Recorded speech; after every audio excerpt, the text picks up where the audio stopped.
তো ইদানিং দেখছি এই ভিডিওটা খুব ভাইরাল হয়েছে, নিতম্ব নাচ।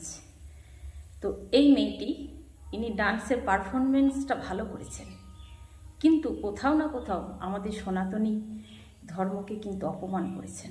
এনার ডান্স অ্যাঙ্গেল দেখুন, ইনি কিন্তু মানে কি করছেন, চুলগুলো ধরে ইনি কিন্তু নিতম্ব পরিদর্শন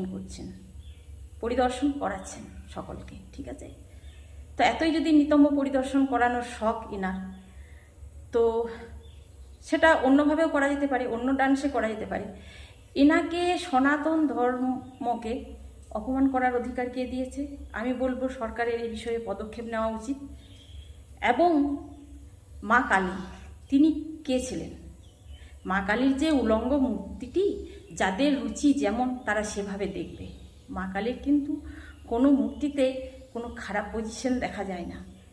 ওনার সামনের দিক ঢাকা থাকে, নরমুণ্ডতে ঢাকা থাকে গলার মালা, আর পেছনের দিক ঢাকা থাকে ওনার কেশ চুলে। তো ইনি কিন্তু কেশ তুলে নিজের নিতম্ব পরিদর্শন করাচ্ছেন সকলকে, ছবিটাতে দেখতে পাবেন।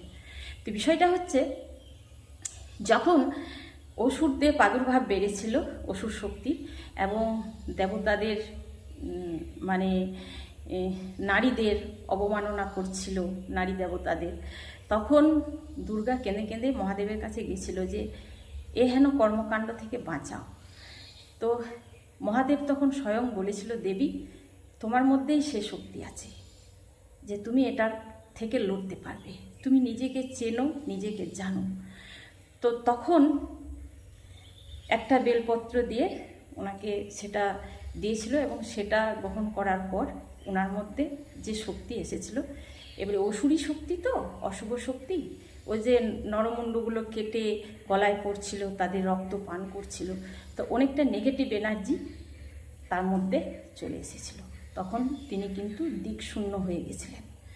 তখন ওনাকে আর থামানো যাচ্ছিল না। সেই থামানোর জন্য কেউ আর সামনে যাচ্ছে না, কারণ যেই সামনে আসছে তারই কিন্তু ধর আলাদা হয়ে যাচ্ছে। তখন মহাদেব, সে তো সামনে গেলে সে তো চিনবে না, কি করা যায়?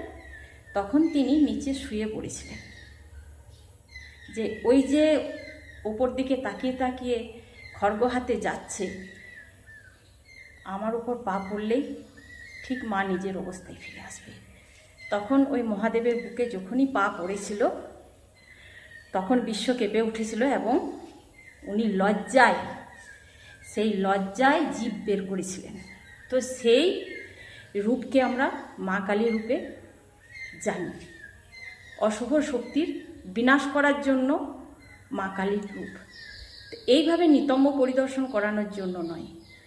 তো এনাকে সনাতন ধর্মকে বা স্বয়ং মা কালীকে, এই মা কালীর এই রূপকে অপমান করার অধিকার কে দিয়েছে? এর বিরুদ্ধে কিন্তু অবশ্যই অ্যাকশন নেওয়া দরকার সরকারের। সকলে ভালো থাকবেন।